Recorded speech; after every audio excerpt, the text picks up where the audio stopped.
بانیتان باش سڵاتان لەبێ بینەران و بیسەرانی ڕۆژباشی کوردستان 24 هیوادارم کە لە هەر شوێنێکن کۆتا هەفتەیەکی پڕ لە شادی و خۆشیتان هەبێت و هیوادارم کە ماڵی دڵەکانتان گەرم و گوڕ بێت و وەکەم سەرمایی دەرە نەبێت کەشی دەورە بێحەد سارد بوو کە هاتمە ژوورەوە هیوادارم کە لە گەرم و گوڕیەکی خۆش و پڕ لە شادی دابژین. ئەمڕۆ وەکو ڕۆژانی دیکە کۆمبەڵێ بەرگە و بابەتمان بەتان ئامادە کردووە. ئەو بابەتەی کە بابەتی سەرەکیمانە و دەبێتە جێی سەرنجبان قسەی لەسەر دەکەین پەیوەندی بە مۆدڵ با دیزاینەوە هەیە بۆ خانمان ئەویش باس لە شێوازێکی نوێ سایلێکی نوێ دەکەین کە دانانی بیری یاخود توربانە کە زۆربەی خانمان چ ئەوانەی کە محەجبن حیجابەکەن سەرپۆشەکەن چ ئەوانەیشی کە سەرپۆشتاکەن هەردوو جۆرەکە دەتوانن بێری و هەروەها توربان و سکارپیشی لەگەڵا بەکاربێنن جا مۆدلەکانتان بۆ باسەکەین وە کەسێکی شارەزار لەو بوارە باسی دیزاینەکەمان بۆ دەکات کە چۆن بەکار دەهێنرێت و لە چ وەرزەکە بەکارێن زیاتر. واجگە لەوەش کۆمەڵەیە بەرگە و بابەتی هوەری و هەروەها وەرزشی و بابەتی کۆمەڵاتیش بار ئامادە کردەوە بۆتان. جگە لەمانە کورتەیەک لە هەواڵە سیاسەکانمان هەیە کە دەزانین دوێنێ چەند میدیاکانی جیهان سەرقاڵ بوون بە گواستنەوەی ڕادەستکردنی دەسەڵات لە نێوان ترامپ و جۆ بایدن هەرچەندە ترامپ خۆی لەو ڕادەستکردنی دەسەڵاتە ڕزگار کرد و لەوێ نەما زووتر دەستی خۆی وەشاند و لە کۆشکی سپی چووە دەرەوە پێش ئەوەی کە جۆ بایدن بێتە ناو کۆشکی سپیەوە. بێگومان لە ناو کورتەی هەواڵەکانە باس لە چەند هەواڵێکی ئەو گواستنەوەی دەسەڵاتە دەکەین. و دەچینە کورتەی هەواڵەکان و دواتریش بڕگەکان دانە بەدانە بە یەکەوە بینەر و بیسەریان دەکەن.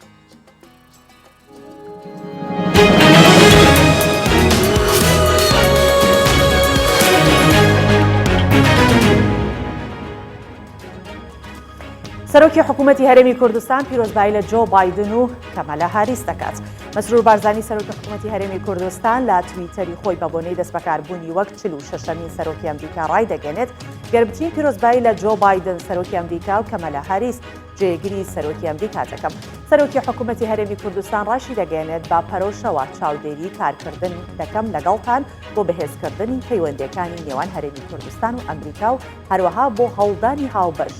بۆ گەڕاندنەوەی سەقامگیری بۆ ناوچەکە.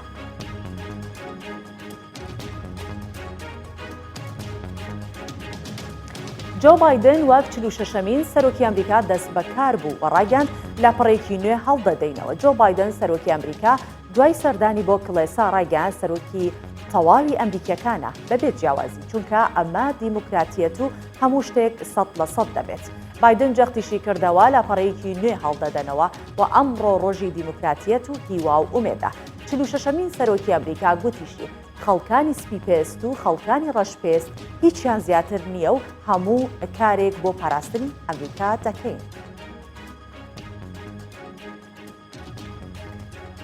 و بە بۆنەی دەستبەکاربوونی جێگری سەرۆکی ئەمریکا دانیشتوانی گوندی هیندستان ئاهەنگێکیان گێڕا بە بۆنەی دەستبەکاربوونی کەمەلا هاریس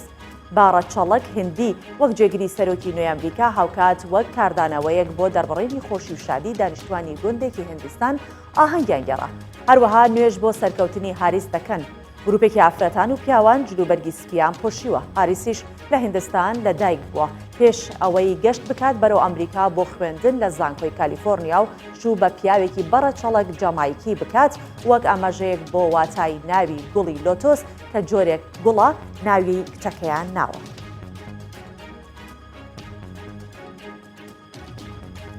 رووسیا ڕخنا لە شێوەی دەستبەکاربوونی بایدن دەگرێت لە یەکەم کاردانەوەدا بۆ دەستبەکاربوونی ئیدارەی نوێ ئەمریکا. بە سەرۆکاتی جۆ بایدن رووسیا ڕخنە لە شێوەی دەستبەکاربوونی بایدن دەگرێت و ڕای دەگەێنێت وێڕای کەمکردنەوەی میوانەکان لە مەراسیمی دەستبەکاربوونی بایدندا بەڵام 45 ملیۆن دۆلاریان لە دابینکردنی یاسایشی مەراسیمێکدا خەرج کردووە. ژمارەی هێزانمیەکان بۆ پاراستنی مەراسیمی دەستبەکاربوونی ئیدارەی نوێ لە ژمارەی سەربازانی ئەمریکا لە عێراق و ئەفغانستان زۆر زیاتر بووە. هەروەها سەرۆکی لێژنەی کاروباری نێودەوڵەتی لە دۆما دەڵێت گوتەکانی وەزیری نوێی دەرەوەی ئەمریکا ئاماژەن بۆ دژایەتی ئیدارەی نوێی ئەمریکا بەرامبەر بە رووسیا.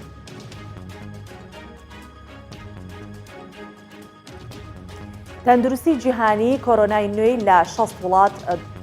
ئاماژە پێکردوکە بڵاو بۆتەوە. ڕێکخراوی تەندروستی جیهانی لە ڕاگەیەندراوێکدا بڵاوی کردوتەوە ڤایرۆسی نوێی کۆرۆنا سەرەتا لە ئەفریقا سەری هەڵدا و دواتر لە بەریتانیا بڵاو بووەوە و بەراورد بە هەفتەی ڕابردوو 10 هێندە زیادی کردووە. ئاماژەی بەوەش کردووە و ئێستا ڤایرۆسی نوێی کۆرۆنا لە 6 وڵاتی جیهان بڵاو بۆتەوە و 91,000 کەسیش بە کۆرۆنای نوێ گیانیان لەدەستداوە. کۆتاییمان بە کورتەی هەواڵەکان هێنا دەچینە بەرگە و بابەتەکانی دیکەی ڕۆژ باش.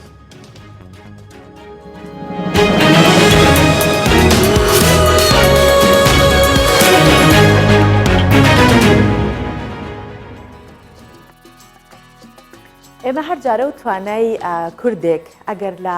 ناو کوردستان بە یا دەرەوەی کوردستان بێ بە هەر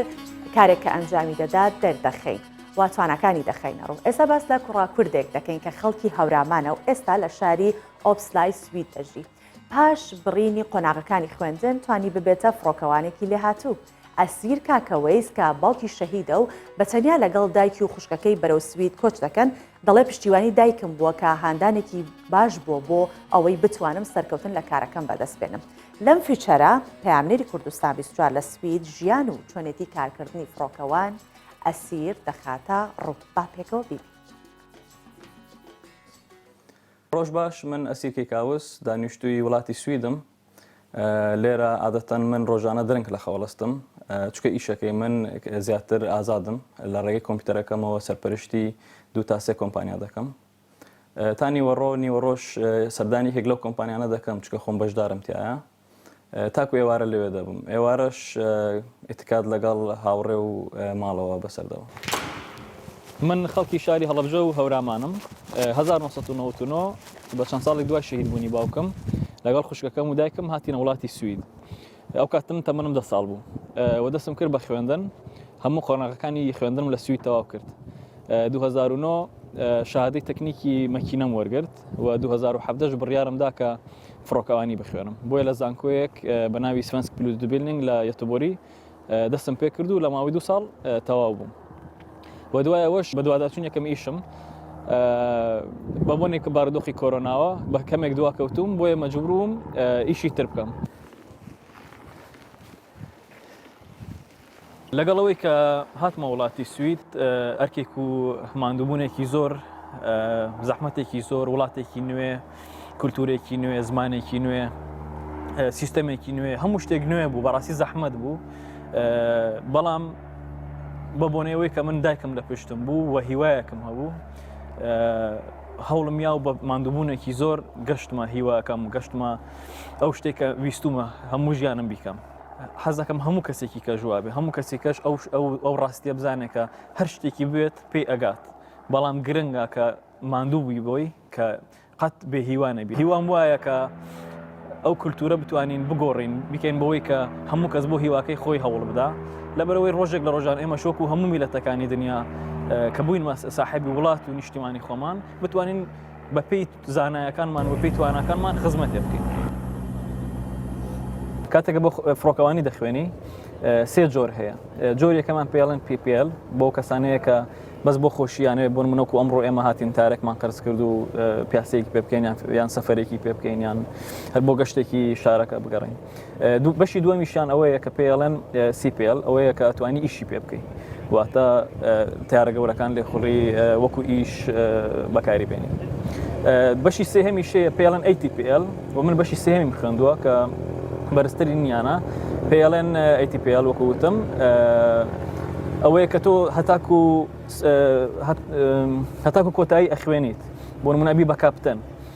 بەڵام بۆ نییە وەکو کاپتن ئیش بکەی هەتاکو 1-2 ساڵ. 1-2 ساڵ کە ئیشت کرد، دوای 1-2 ساڵ بە ئۆتۆماتیکی ئەو خوێندنەکە کردوتە ئەکتیڤە بێ و ئەتوانی دەستکەی توانم داوای ئیش بکەم وەکو کاپتن.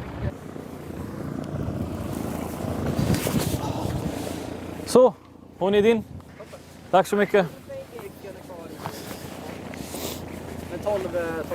لدروي كاروبار بينك يزور خوشم لقال دو قولي هي زور سيري دو قولي أكم ولا وتيش تيمي دال كرد هاتونا تو بسالا بونا تبشكل لو بسالا بينك باش ما دروس كردو بوما تيك أجل سبونسر كاني تيبكا أسير زور سباس لەم چاوپێکەوتنا لەگەڵمان بووی و هیوای سەرکەوتنە بۆ خوازیین. زۆر سوپاس و بەخێرهاتن شتانەکەم بۆم دەرفەتە سوپاسانەکەم. هەر ڕاستەوخۆ لە جای ئەو بابەتات دەچینە بابەتێکی دیکە کە پامنێرمان بە شێوەیەکی ڕاستەوخۆ هەرێمجاف لە کەلارەوە لەگەڵمانە و بێگومان دڵنیاشم کە زۆر سەرمایەتی چونکە وەستانەکەی پێشەوەی کە داخڵ بێت هەستم پێکرد و هەر زوو خواخوام بوو زوو قسەی لەگەڵا بکەم. هەرێم بەیانیت باش بەیانیت گەرم و گوڕ بێت وەکو شوێنەکەت نەبێت سارد بێت. پێمان بڵێ کە فستیڤاڵی بازاڕکردن لە کەلار هاتوتە سازدان. پێمان بڵێ کە ئەو فستیڤاڵە چەند کەسیا بەشداریکە چێن ئەوانی کە بەشداریان کردووە و فستیڤاڵەکە چی لە خۆ دەگرێت؟ بەیانیت باش بەڕاستی کەشوهەوای گەرمیان ئێستا زۆر ساردا و ئێمەی گەرمیانیش ڕانەهاتوین بەم کەشوهەوا ساردا لەبەرەوە ناوەکەمان بە خۆمانەوەیە گەرماکەمان هەموو سنوورەکانی تێپەڕاندووە. سەبارەت بە بابەتەکە دیارە ئەمڕۆ بە بەشداری 150 کۆمپانیایی ناوخۆی هەرێمی کوردستان و باشوور و ناوڕاستی عێراق بە سەرپەرشتی یەکێتی هاوردە و هەناردەکارانی هەرێمی کوردستان لێرە لە شاری کەلار لە پارکی یاری کە دەکەوێتە ناوسەنتەری شارەکەەوە ئەو فستیڤاڵە بەڕێوە دەچێت. ئەمە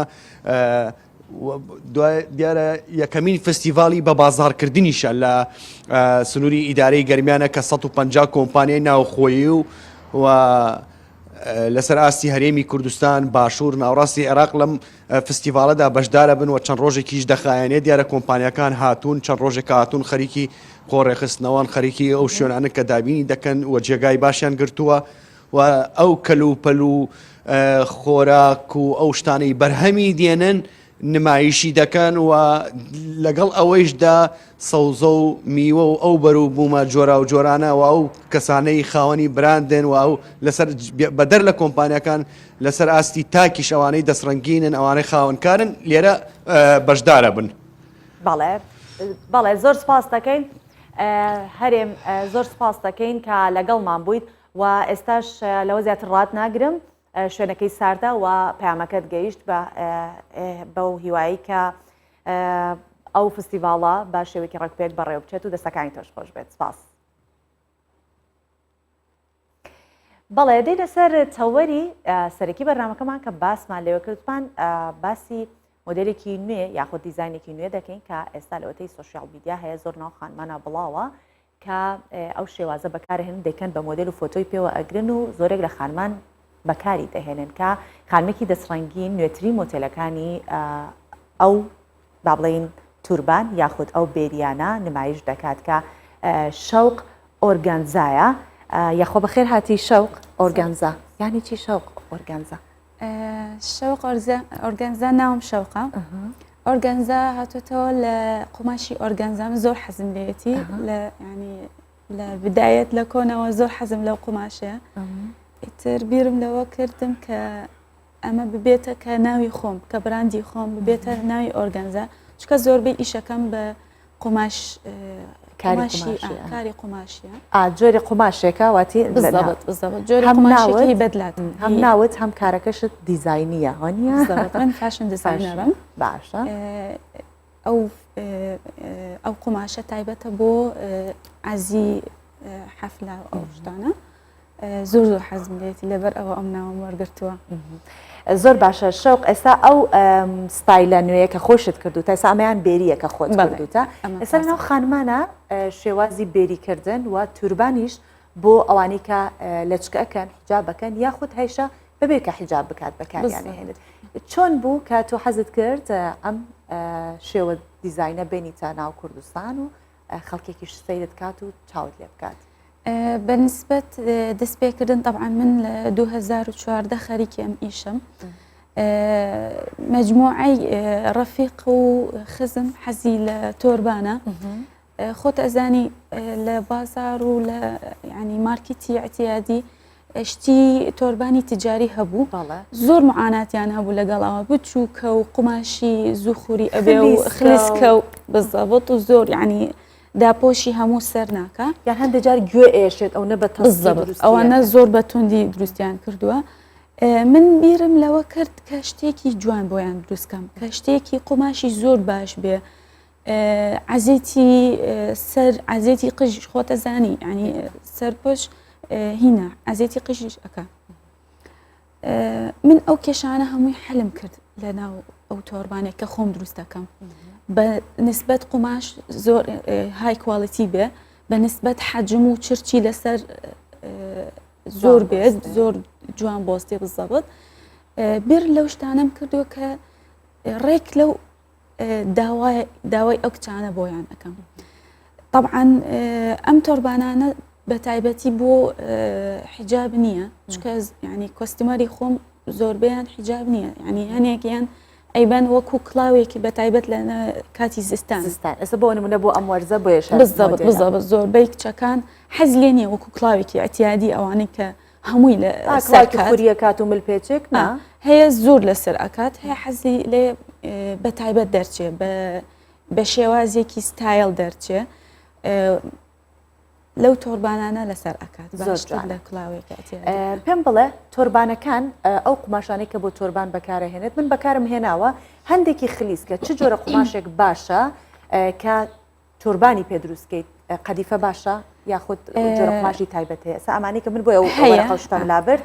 ئەوانە کەداتناویستم ببینرێت جا پێم بڵێ وەست شێوازی وەستانەکەی قماشەکەی پێم بڵێ جا دواتریش ئەبێ بۆم تاقیکەیتەوە کامی لەگەڵ باش بە نسبەت قماشەکان من بە تایبەتی ئەچم بۆ ینی من بەڕاستی لە کوردستان ئەهێن لە دەرەوەی وڵات و ئەوانە ناهێنم لەو قماشانە کە خۆمان ڕۆژانە ینی بەکارێنێن کە کچی ناو کوردستان بەکارێنێکەی تعاملی لەگەڵی کردو پێشتر ناسراون جا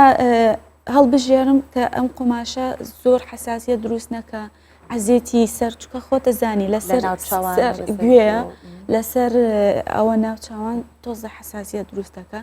من بە تایبەتی هەڵبژێرم ئەو قماشانە کە زۆر مریح بێت جا شەرت نییە قەیفە بێت چکە خۆتە زانی ینی بۆ زستان نییە بۆ وەرزەکانی کە یعنی مەوادە قوتنەکان و لۆکەیەکان لۆکە بێت یان قەیفە بێت یان قماشێکی ینی زۆر زبر نەبێت لەسەر سەری زۆر باش ئێستا لەگەڵ ئەم جلوبەرگەی من چ جۆرێک ئەگونجێت توربان ئەگونجێت یاخود بێری ئەگونجێت وەڵا بەڕاستی هەردووکی ئەگونجێت کە بە تایبەت بۆ وەرزەکە زستانە هەم بێری ئەبێت وەکو ئەوەی خۆم هەم تۆربان بەس ینی ڕەشەکە زۆر جوانە چکە خۆت ڕەشی لەبەرە کاتەبا من نزیکی کەمەوەلێت باش زانی لێم دێت جا پێشم بڵێ لەگەڵ جاری داینە لەسەرت من داینەم بە بێەوەی کە تۆ بۆم ڕێکەکەیتەوە ئەبێ هەموو قش بچێتە سەری شەرت نییە ئاوە زۆر زۆر ئەبێت چی لێ بکەی ئەمە دای بەزێنی بەدەست ئەم چرچانە تەوزیعەکەی بە چکە من بەڕاستی کچەکان ئەوەی کۆستمەری خۆم زۆربەی کات نایزانن لە سەری کات ئەبێ ئاوا بیکاتەوە و ینی بە جوانی چرچەکانی چاکە کاتەوە ئاوە شتێکی زۆر جوانە ئەڵێ هی هەندێکانیشە شەرت نییە جوانە لە شکلی لەواتێت پێم بڵێ ئەکسسوار ئەبێت چی لەگەڵ بەکاربێنیت گوارەی گەورە گواری بچووک ئەوانەی کە بیان ێستا بۆ نمونە ئێستاکی محەجەبە بێ حەزکە ئەمە بەکاربێنێت بێتوانێت قژیشی بات بۆ ئەم ملە چی بکات بۆ ئەم ملە ملپێچم دروست کردووە خۆم طبعاً ئەمانە خۆی زستانی نییە مجموعەیەکم هەیە بەردەست نەبوو بەڕاستی ئەمە هەموو ملەکە دائەپۆشێت زۆر مۆدیلم هەیە ئەتوانی داپۆشێ ئەگونجێنێ چکە من ینی هەنێ تۆربانەکان پێچکە لەگەڵیە بەس من بەڕایی من وایە ینی جیا بێتەوە چکە خۆت ئەزانی کەچ حەزی لە گۆڕانکاریە هەموو ڕۆژی هەموو جارێ عینەشت لە مل ناکە بۆ ئەوە ینی دووسێ مۆدیلێکم دروست کردووە خۆی ئەگونجێن لەگەڵ تۆربانەکان بەنسبەت گوارە خۆت ئەزانی ئێستا من گوارێکی بچووکم لە گوێم داناوە چکە من هەمووی داناپۆشێت بەس ئەو کچەکە محەجە بێت ئەبێ یعنی شتێکی گەورە بۆی گوێەکانی دەرنەچێت لە ژێر هینەکە دەرچێت لە سەر پێچەکەش یعنی داینی مەجای ئەوەی تایە کە ئەکسسوارات بەکار چکە کچان زۆر حەزیان لە بەکارهێنانی بالضبط. ئەکسسوارە بە تایبەتی ئەوانی کە محەجبن حەزیشەکەن گوارەیان دیار بێت بلوانکیان دیار بێت ئەم توربان و ئەو ملپێچە ئەتوانی یارمەتی دەرەوە بێت بەڵام بۆ خلیسکبوونەکەی ئەکرێ بڵین حەلێک هەیە بۆ ژێرەوە مەسەن بۆ نمونە باندانە دابنێت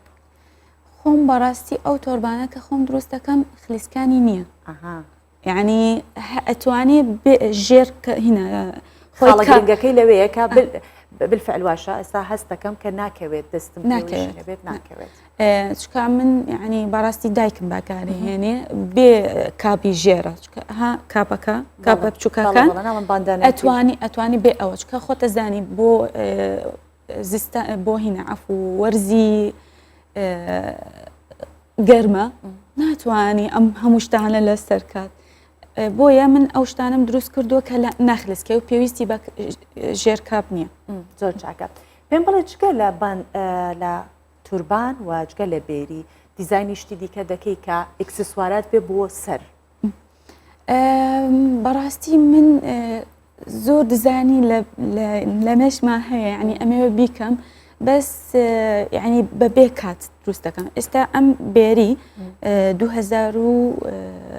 2021 ینی دروستم کرد یەکەم بازارێک مابوو لە 2021 ئەمەم دروست کردو کە نیو پرۆدکت بوو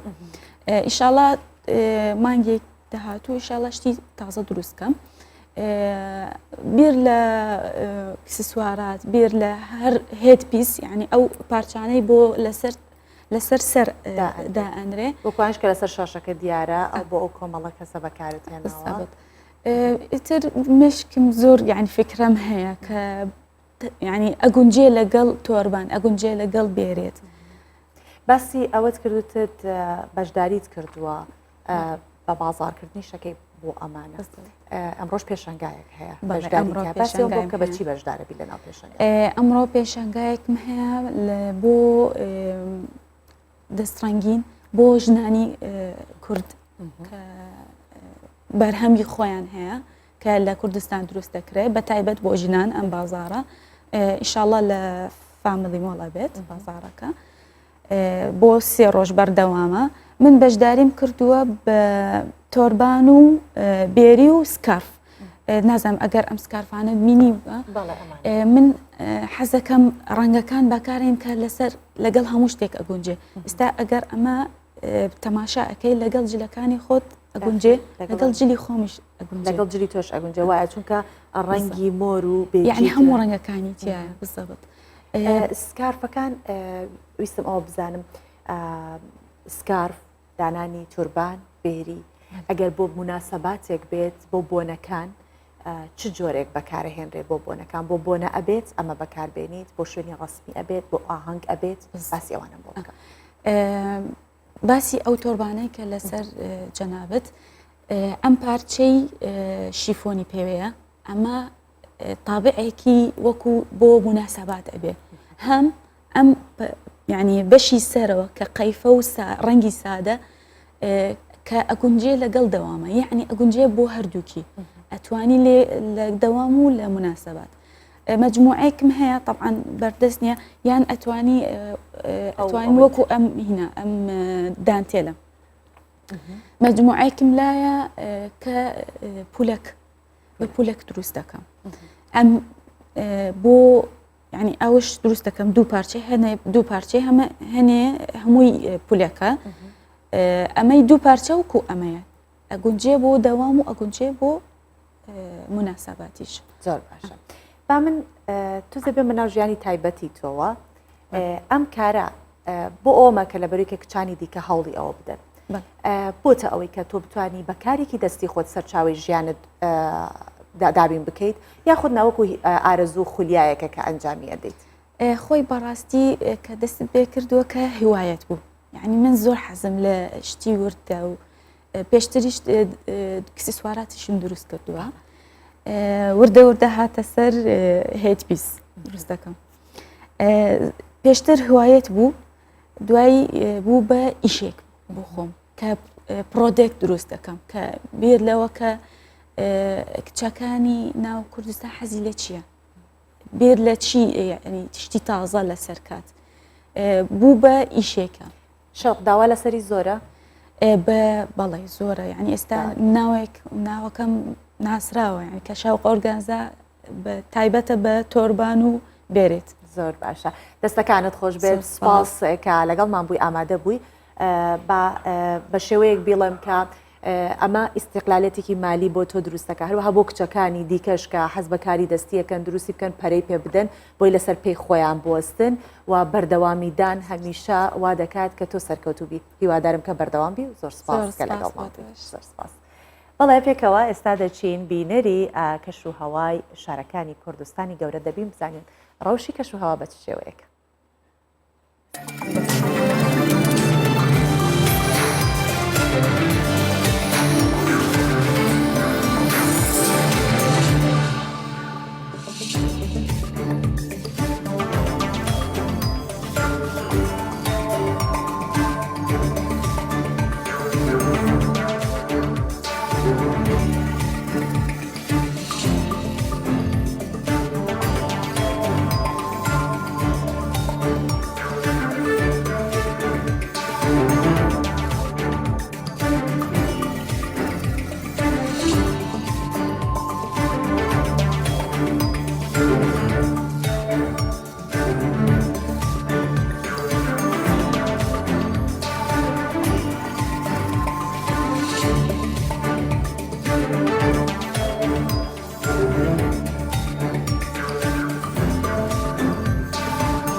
ڕەوشی کەش و هەوای شارەکانی کوردستانی گەورەمان بینی با بابەتێکیش لەسەر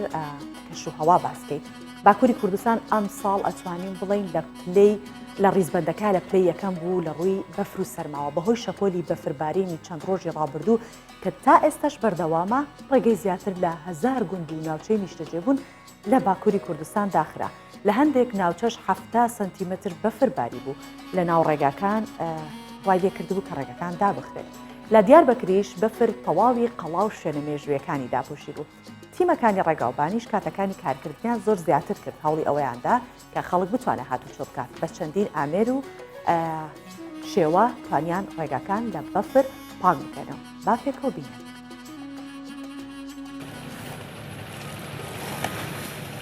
زیاتر لە مانگێکە شەپۆلی چڕی بەفربارین زۆرینەی شارەکانی باکووری کوردستانی گرتوتەوە بەهۆیەوە ڕێگای سەرەکی و لاوەکی سەدان گوند و ناوچەی نیشتەجێبوون داخراوە بە شێوەیەک بەهۆی بەفربارین ڕێگای 403 گوند و ناوچە لەوان و 352 گوندی موش و 294 گوندی دێرسیم و 290 ناوچە و ئاوایی بەدلیس داخراون.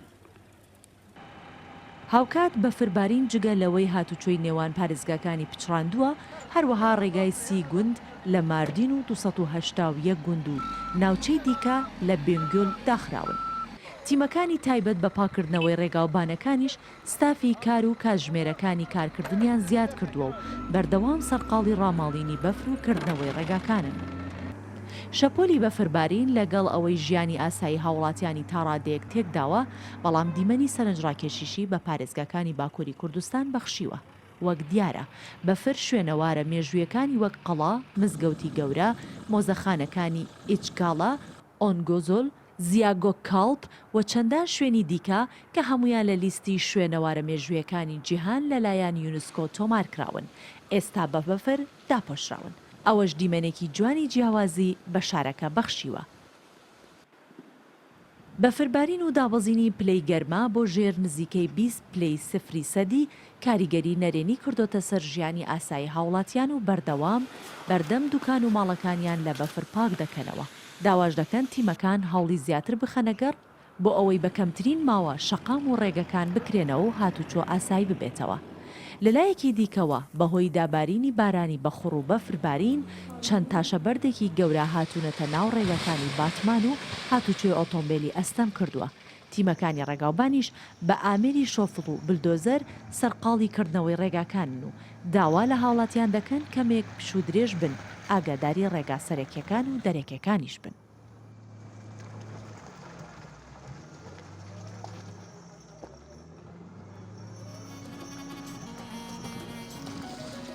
باسمان لە زۆر بابەت کرد، باس لە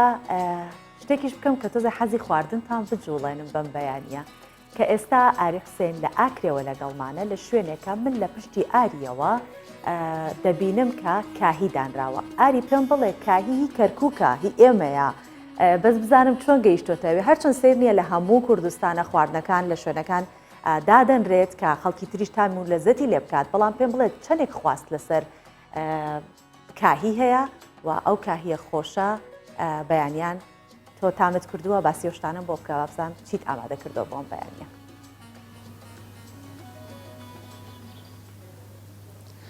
بەێ سوڤان سپێدەهیەوە و تەماشەوانان ژی باش بیتن لە دەستپێکی گەرەسنەکی بەحسا ڕەوشە سەقای بکەم ji ber کاڤڕکە ڕەوشە سەقای لاکرێ gelekî ya sara duhê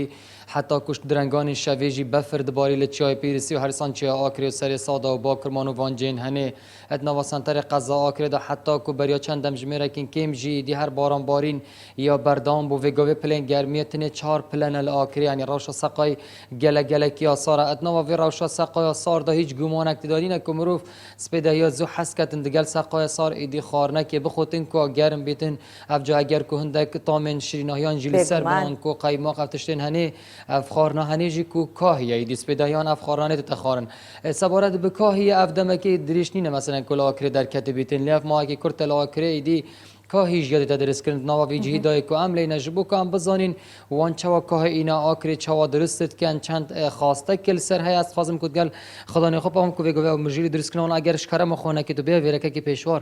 me biçekê bêye pêş me behsevên dê bikê spêdehiya te baş bîtin bêjera me bêjtin yanî ev kahiya kerkûkiyan bû çawa hatiye Akirê kî ve rawa îna Akirê çend el Akirê te çêkirin الميصل دەستپێکی خێرەتنەوە گوتکەم ئەڤەر میسل من فێرە معجناتە بیم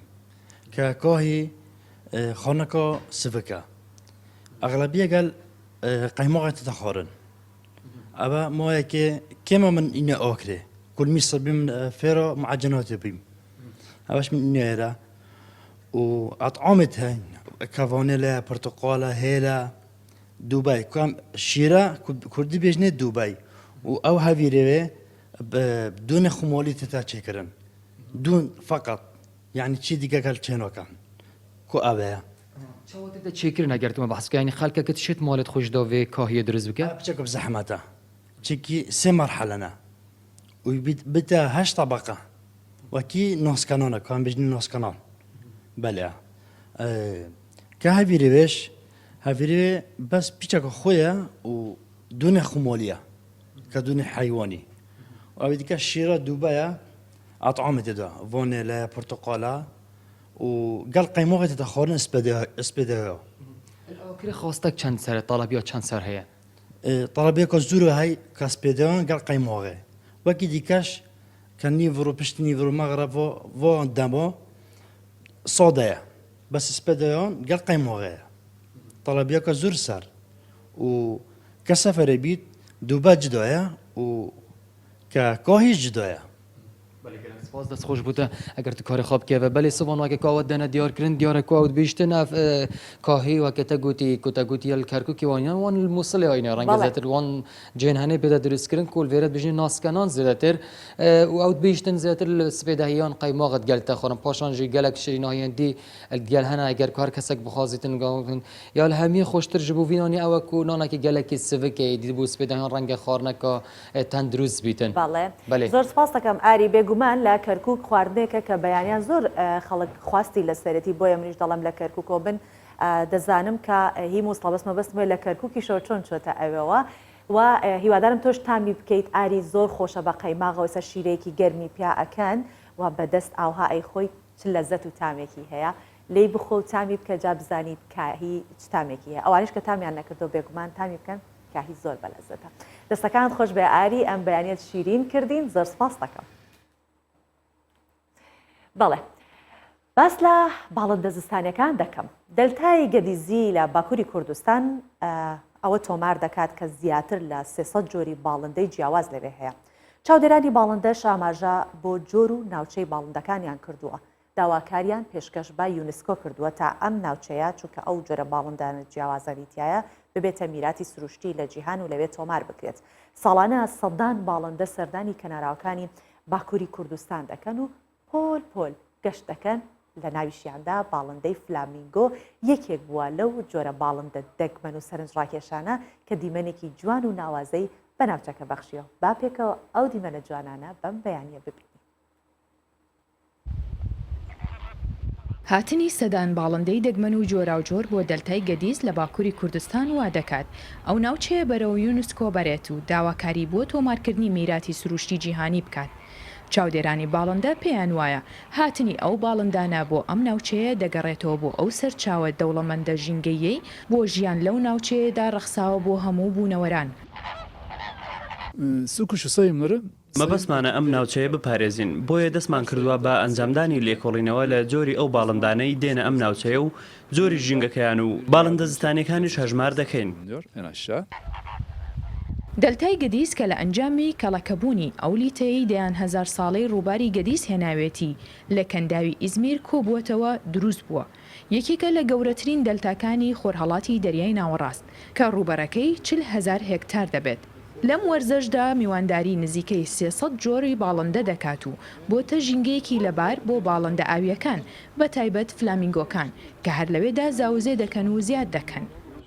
هەر سەیم ئەکیبنن سەباتان باشیب بەو پێی لە زۆر وڵاتدا هەژماری باڵندەی ئاوی لە ناوەڕاستی زستاندا دەکرێت و ژینگەی ناوچەکەی ئێمەش بۆ باڵندەکان هاوشێوەیە هەمان چاڵێک هەژمارکردنیان بە هەماهەنگی بەڕێوەبەراتی پاراستنی سروشت و پارکە میلیەکان و بە بەشداری ئەندامانی ڕێکخراوەکانی کۆمەڵگەی مەدەنی و چاودێرانی خۆبەخشی باڵندە بەڕێوەچوو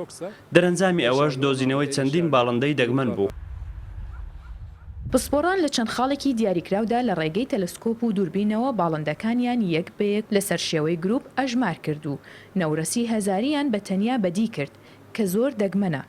لەو ناوچەیەدا دەژی. ساڵانە لە باکووری کوردستان لە نزیک ناوچە ئاویەکان سەدان جۆری باڵندە دەبنە میوان بەو هۆیەی سروشت و هەڵکەوتەی ناوچەکە و کەش و هەواکەی وا دەکات ئەو میوانداریە زۆرەی باڵندە جوان و دەگمەنەکانی جیهان بکات.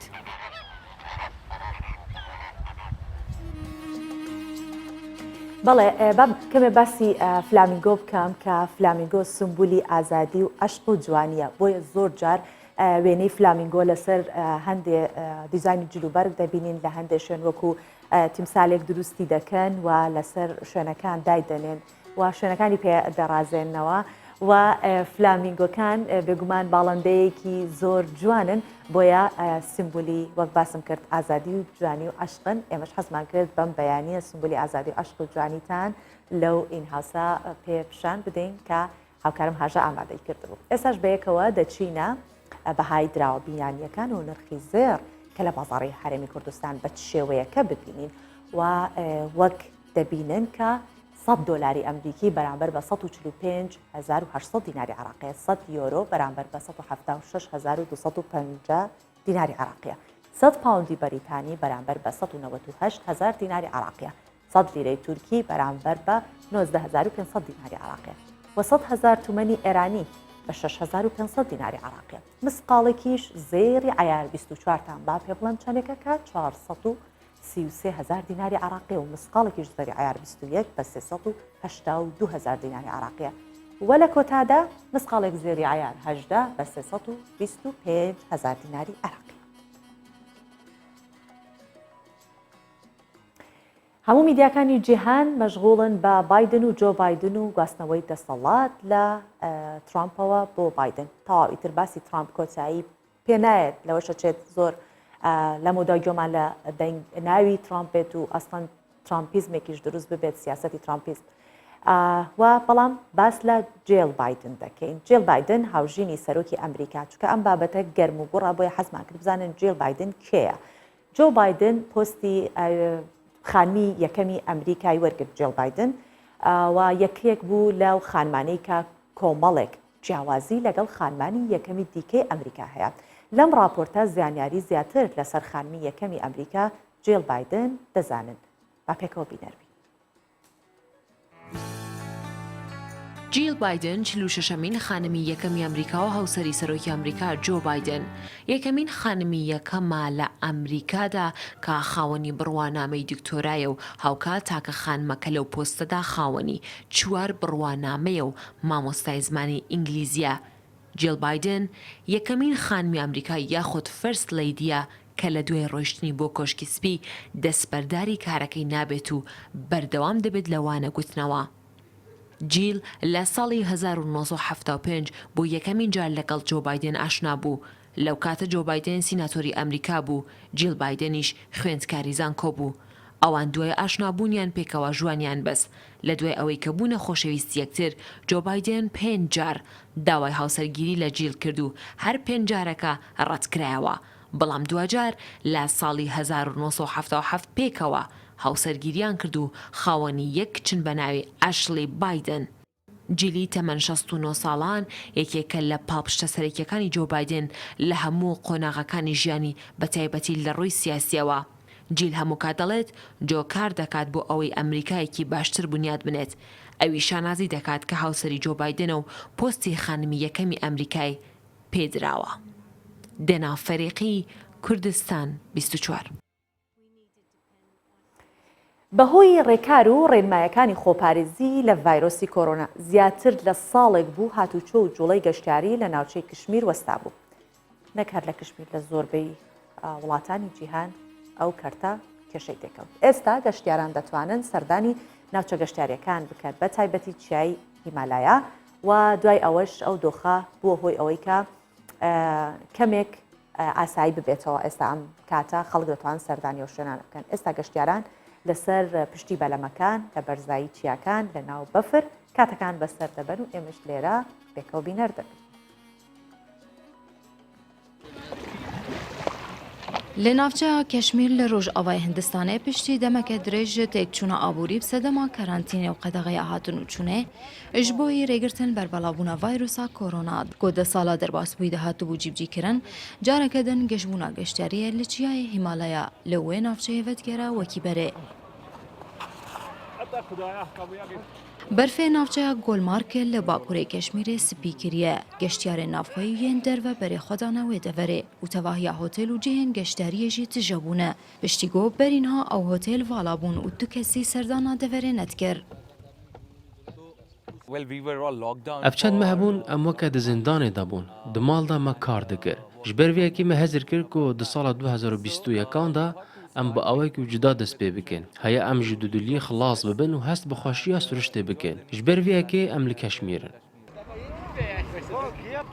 Tevî barîna berfeke zêde hejmara geştyaran jî li navçeya Golmarkê zêde bûye û tevahiya wan geştyar û serdankeran ji bo xweşamtandina ser berfê û dîtina dîmenên balkêşên şaxê Hîmalaya berê xwe didine wê deverê. Kesên ku testa koronayê nekirine nahilin derbas bibin. Otomobilên wan radewestînin. Berê wan didin testê. Bê testa koronayê tu kes derbas nakin. Çi geştyar be yan jî xelkê navçeyê be. Golmarkê ji aliyê Brîtanyayê hatiye çêkirin. Bilindbûna wê 2745 metrin. بسەدەما کارانتینێ و ڕوودانێن ساڵا 2019 بسەدەما کۆرۆنایە هێژمارە گەشتیاران لێ گەلێکی کێم بوو و ئەو باژار بوو وەکی باژارۆکێکی جنۆکە لێن هاجارەکەدن ژیانەکە نو لێ تێدیتن و لە بوو تەفگەرا باژارژی زێدەبوویە و ڕەوشا خەلکێ vegeriya mîna berê. Heyanha li Hindistan bêtir ji 10.500.000 kes bi koronayê ketine û ji wê hejmarê 120,000 yê herêma Keşmîrin. Tevîgo wê herêmê kariye heyanha rewşê jî kontrol bike. û ev yek jî bûye sedema ku geştyar berê xwe bidine wê deverê. Lê divê pabendî rênemayên gojwan re hatine danîn bibin mîna hebûna têsta pizîşkî got ew nehilgirê wê vayrosê ne. باسی ستایل و مۆدەمان کرد باسی خواردنمان کرد وا باسی گەشتیاری و چوینە چەند جێگایەک لە جیهان پێکەوە بەڵام هەرما بووکە باسی وەرزشمان نەکرد بێت لەم بڕگەیە بڕگەی وەرزشیە کە ئێساش بەیەکەوە دەچینە بڕگەی وەرزشی لە پرۆگرامی ڕۆژ باش کە لەگەڵ ژاکاڵ خۆشنا و من لێرەوە چێژ و لەزەتی لێوەرەگرم و سوود لە ئەو تەمرینانە دەبینم کە ژاکاڵ هەمیشە بۆمانی ئامادە دەکات وەک ڕاهێنەرێکی وەرزشی زانیاری زۆر بە سوودی لایە تەنانەت ئەو کەرەستانش بەکارەهێنێت کە هەر هەمویان لە ماڵەوە لە بەردەسی هەر یەکێک لە ئێمە بە ئاسانی دەست دەکەوێت و دەتوانین بەکاریان بێنین بۆ نمونەوە ڕۆژە کورسێکی بەکارهێنا بوو و بابزانین جگە لەوانە ژاکاڵ چی دیکەی هەیە بۆمان ئامادە کردووە کە ئێمە بینەری بین لە بڕگەی وەرزشی پێکەوە بینەر دەبین. ڕۆژ باش هیوادارم هەموو لایەک ساغ و سەلامەت بن. ڕاهێنانی ئەمڕۆ سوودی هەیە بۆ پێشەوەی ڕان و پشتەوەی ڕان. ئێستا دەست پێکەین. پەڕۆیەک هەموو کەسێکێتی لە ماڵەوە توان ئیستفادە بکەن بەس نابێت لەسەر فەرش بێت. دایانە لەسەر عەرزەوە ڕاست ڕائەوەستیت یەک قاچت ئەیخی لەسەر پەڕۆیەکە سیکت ئەبێ بۆ ژوورەوە شانت بێ بۆ پشتەوە هەناسێکی قۆڵ ئەکێشیت و قاچەکەت ئەبێ بۆ دواوە.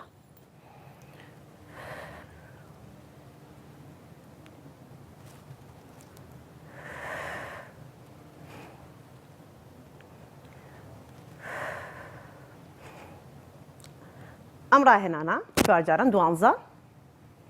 دووبارەیەکەنەوە وێ گۆڕن.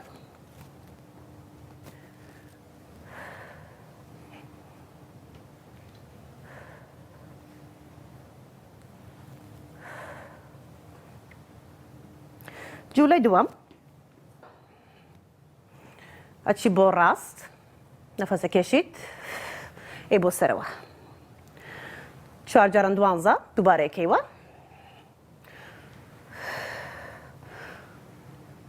و قاچت ئەیگۆڕیت.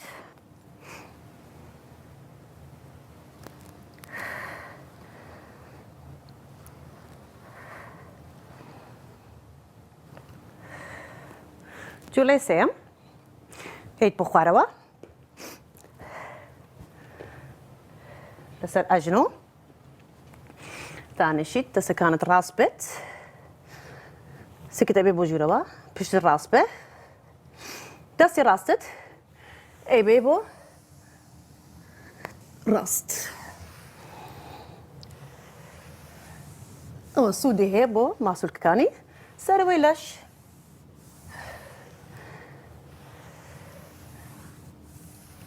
ئەم جوولەیە چوارجاران 12 دووبارەیەکەیوە و ئەیگۆڕیت بۆ چەپ و ئەیتەوە.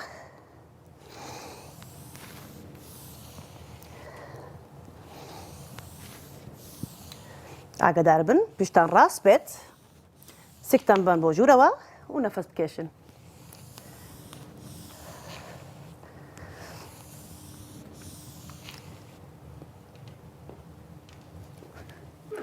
جوولەی چوارەم قاچەکانت ئێخی بە عەرزەوە دەستەکانت بۆ دواوە وی بۆ سەرەوە نەفەسەکە کێشیت سکتە بێ بۆ ژوورەوە و دەست پێکین. یەک قاچ بەرزەکەیت بام دەستەی تر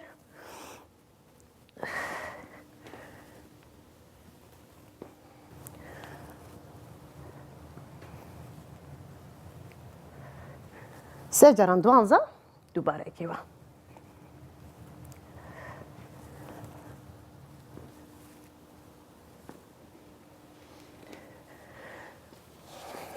پرۆگرامی ئەمڕۆ کۆتاییات زۆر سپاس کە لەگەڵمان بوون. لەگەڵ کۆتایی هاتنی ژاکاڵ لە ڕاهێنانەکانی ئێمەش کۆتایی بە پرۆگرامی ئەمڕۆمان دەهێنین و هیوادارم کە کۆتا ڕۆژێکی هەفتەی جوانمان بۆتان نەخشان دەبێت تا هەفتەیەکی تر کە شەممە دەکاتەوە و هاژە دێتەوە دەبێتە میوانی ماڵەکانتان من بەخواتان دەسپێرم و ماڵاوە.